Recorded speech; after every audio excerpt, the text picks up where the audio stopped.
Selamat pagi pemirsa, apa kabar Anda di pagi hari ini? Senang sekali saya Heri Orun kembali menjumpai Anda dalam Berita Papua. Sejumlah informasi pilihan dan teraktual disiapkan tim redaksi kami. Berikut 3 berita utama kami sajikan untuk Anda.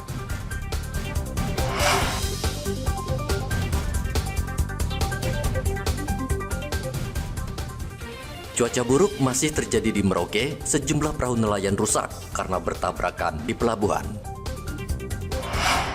Ratusan polisi disiagakan mengantisipasi keributan saat pembacaan putusan sengketa pilkada oleh Mahkamah Konstitusi. Tunjangan kinerja belum dibayar selama 4 tahun, puluhan dosen di Universitas Papua Manokwari berunjuk rasa di halaman kampus.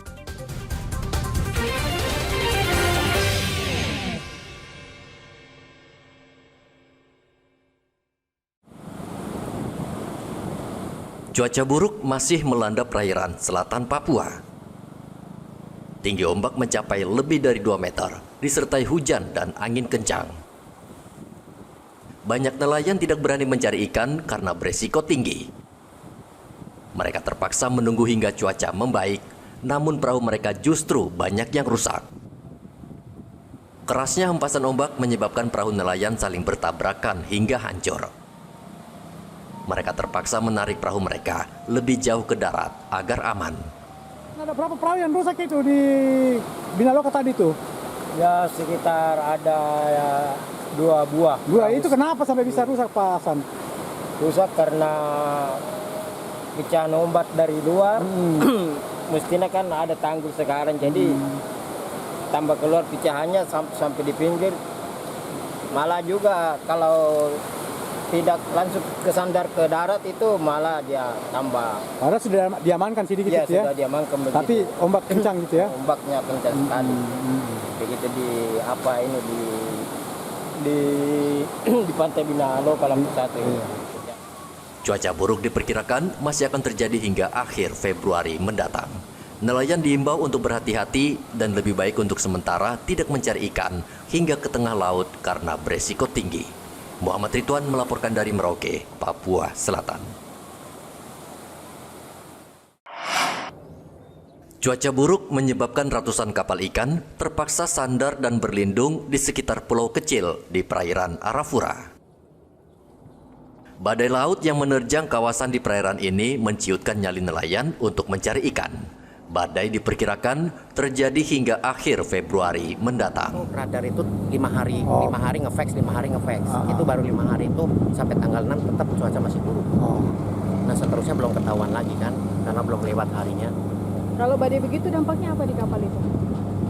Ya beresiko fatal kalau emang tergantung kemampuan kapal. Kalau emang kapal nggak mampu ya musibah. Itu kalau badai begitu. Tapi ada kapal yang terbalik. Kalau untuk saat ini belum, karena kan menghindar semua. Menghindar semua ya. Jadi berteduhnya di pinggir-pinggir pulau? Iya di pinggir pulau. Pinggir pulau. Itu kalau badai begitu ombak sampai berapa meter itu Bang? Tergantung kecepatan angin. Kalau angin misalkan, kalau kapal tergantung GT juga kebesaran kapal. Kalau kapal GT di atas 3, atau kapal GT 30, kemampuan angin cuma 20 knot. Kapal aja udah goyang sekali. Oh gitu ya. Kalau ombaknya berapa ketinggian biasanya? 2,5 meter, 3 meter. Nelayan diimbau terus mencari informasi ke BMKG sehingga mendapat informasi pasti. Cuaca buruk di Merauke, Papua Selatan sudah terjadi sejak Desember tahun lalu. Nelayan di Merauke saat ini hanya memperbaiki jaring yang rusak sambil menunggu cuaca membaik. Muhammad Ridwan melaporkan dari Merauke, Papua Selatan. Bukan hanya selesai patroli, duduk. Polres Mimika menyiagakan ratusan personel dalam pengamanan saat pembacaan putusan sengketa Pilkada Mimika pada Kamis mendatang. 450 polisi mengikuti apel siaga pengamanan putusan MK yang digelar di halaman gedung MNME Mimika, Papua Tengah pada hari Senin. Wakapolres Mimika Kompol Hermanto meminta personel rutin berpatroli sebelum putusan. Sampai dengan saat ini proses sidang terkait sengketa pilkada Kabupaten Mimika sampai dengan saat ini masih berjalan.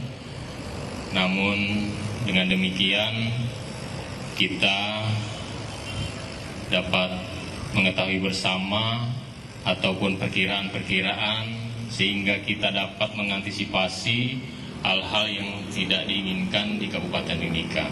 Ada beberapa penekanan yang akan kami sampaikan. Yang pertama, kegiatan kita di sore hari ini yaitu melaksanakan patroli skala besar. Di antaranya adalah melihat zona-zona ataupun daerah-daerah rawan yang disinyalir adanya titik kumpul masa-masa pendukung paslon. Ya. Kemudian yang kedua, tujuan patroli skala besar adalah untuk memberikan himbauan kepada masyarakat di Kabupaten Mimika, jangan sampai terprovokasi dengan adanya informasi-informasi ataupun berita-berita yang belum tentu kebenarannya. Sehingga kita melaksanakan kegiatan ini dalam arti mitigasi ataupun pencegahan. Polisi juga meminta bantuan para tokoh masyarakat, tokoh agama dan tokoh pemuda untuk membantu mengimbau warga menerima keputusan MK. Hasil Pilkada Mimika digugat oleh dua paslon, yaitu Paslon Alexander Omaleng, Yusuf Rombe Pasarin, dan Paslon Maximus Tipagau, Peggy Patricia Patipi. Dari Mimika, Papua Tengah, Igobat Momolin melaporkan.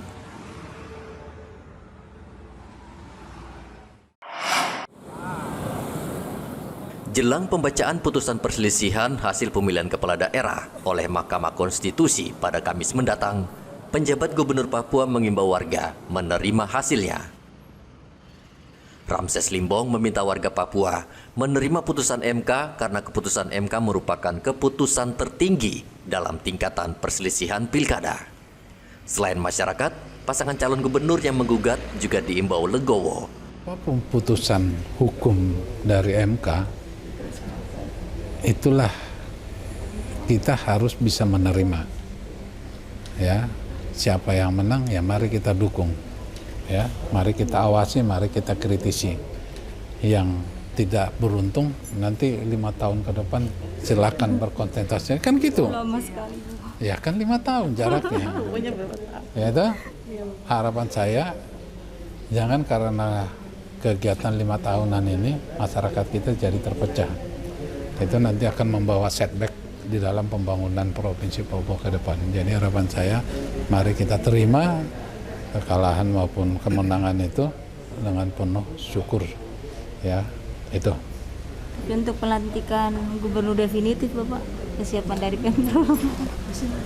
Sama aja kayak PJ kemarin dilantik di sana ya serah terima di sini selesai kan.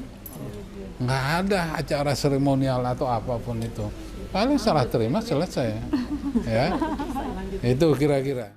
Sebelumnya KPU Papua telah menetapkan pasangan calon gubernur dan wakil gubernur Papua nomor urut 1, Bendur Tomimano Yeremias Bisai, menang pilkada dengan meraup suara sebanyak 269.970 suara. Sedangkan paslon nomor urut 2, Matius Fakiri Aryo Kurumaropen, mendapatkan 260.777 suara. Dari kota Jayapura, Papua, Hendra melaporkan.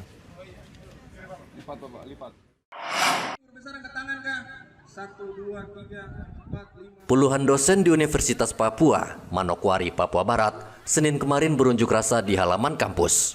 Unjuk rasa dilakukan puluhan dosen menuntut pembayaran tunjangan kinerja yang belum dibayarkan sejak tahun 2020. Suti Harni, salah satu dosen di kampus Unipa, mengatakan tukin seharusnya dibayarkan sejak 4 tahun lalu. Namun hingga awal 2025 belum dibayar. Jadi ini adalah suatu cerminan bahwa Unipa juga ada dalam hal ini untuk tetap memperhatikan kesejahteraan dan juga hak utama dari tunjangan kinerja para dosen ASN di bawah Kementerian Kemendikbudristek. Seperti itu tujuannya dengan harapan bahwa kita tidak keluar dari permasalahan untuk membicarakan tukin yang sedang dalam proses penyelesaian di tingkat pusat. Jadi kita tetap mendukung dengan juga kita berharap bahwa pembayaran yang memang tertunda dari tahun 2020 sampai 2024 juga akan diperhatikan oleh kementerian dan tetap dibayarkan dosen-dosen tidak memandang dari perguruan tinggi manapun dan dengan kelas dosen apapun, karena itu adalah merupakan hak utama dari dosen selama mengabdi dan mengajar di semua perguruan tinggi di Indonesia. Para dosen mendesak rektor segera mengambil langkah tegas. Jika tidak, mereka mengancam akan mogok mengajar. Edi melaporkan dari Manokwari, Papua Barat.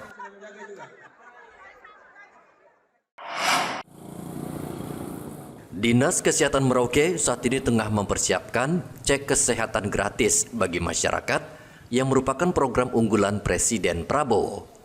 Persiapan mencakup tenaga medis dan peralatan yang memadai di seluruh puskesmas di Merauke. Kepala Dinas Kesehatan Merauke Neville Muskita mengatakan warga yang berulang tahun nanti bisa memeriksakan diri secara gratis di puskesmas. Namun pelaksanaannya masih menunggu petunjuk dari Kemenkes. Untuk pemeriksaan kesehatan gratis ini sebenarnya bukan hal baru untuk kita ya. Selama ini dalam program screening kesehatan yang dilakukan oleh teman-teman di puskesmas ini juga sudah dilakukan pemeriksaan gratis ya. Cuma pada program Kemenkes itu ada berbagai pemeriksaan atau screening kesehatan sesuai dengan siklus hidup gitu ya. Nah, dari beberapa item pemeriksaan yang akan dilakukan dalam pemeriksaan kesehatan gratis itu pada hari ulang tahun di mulai tahun ini oleh Kementerian Kesehatan ya, mungkin terkait dengan tambahan pemeriksaan itu ya, beberapa item pemeriksaan itu yang harus kita lakukan. Memang harus kita siapkan dulu BMHP-nya, bahan medis habis pakai dengan alat kesehatannya misalnya ya. Contoh misalnya macam untuk mata, untuk pendengaran gitu ya. Kalau untuk remaja putri itu juga sudah kita lakukan, misalnya usia untuk anak sekolah gitu ya. Jadi ya untuk tambahan jenis pemeriksaan itu aja yang harus kita siapkan, bahan medis habis pakai, logistiknya harus kita yang mendukung gitu. Iya. Cek kesehatan gratis ini bukanlah hal baru bagi Dinas Kesehatan Merauke. Namun untuk kali ini ada penambahan yakni pemeriksaan mata dan kesehatan lainnya. Muhammad Ridwan melaporkan dari Merauke, Papua Selatan.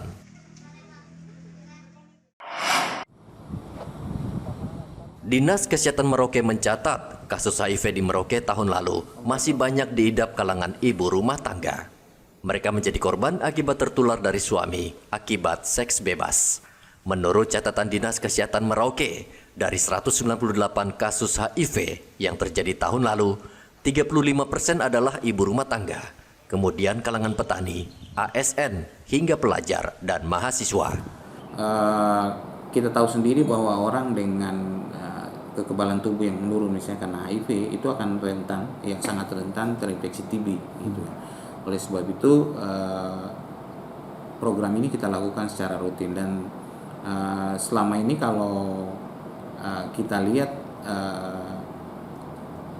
pada kasus penyakit yang dilaporkan oleh fasilitas kesehatan itu sekitar 50-60% ya orang dengan HIV itu terinfeksi juga dengan TB atau ada koinfeksi TB HIV pada orang dengan penurunan kekebalan tubuh ya, sekitar 50-60%. Tingginya angka penderita HIV di Merauke akibat seks bebas dan pemahaman yang minim soal penyakit paling mematikan ini. Warga diimbau tidak melakukan seks bebas. Muhammad Ridwan melaporkan dari Merauke, Papua Selatan. 9 anggota DPR Kabupaten Mimika jalur otonomi khusus diambil sumpah dan janji sebagai anggota DPR Kabupaten Mimika oleh Kepala Pengadilan Negeri Mimika. Proses pelantikan berlangsung di gedung DPRD Mimika dan dihadiri 35 anggota DPRD jalur partai. Pelantikan berjalan aman dan dijaga ketat oleh 60 polisi. Titiknya sudah lakukan di itu gabungan dengan Brimob benar? Sudah Brimob itu.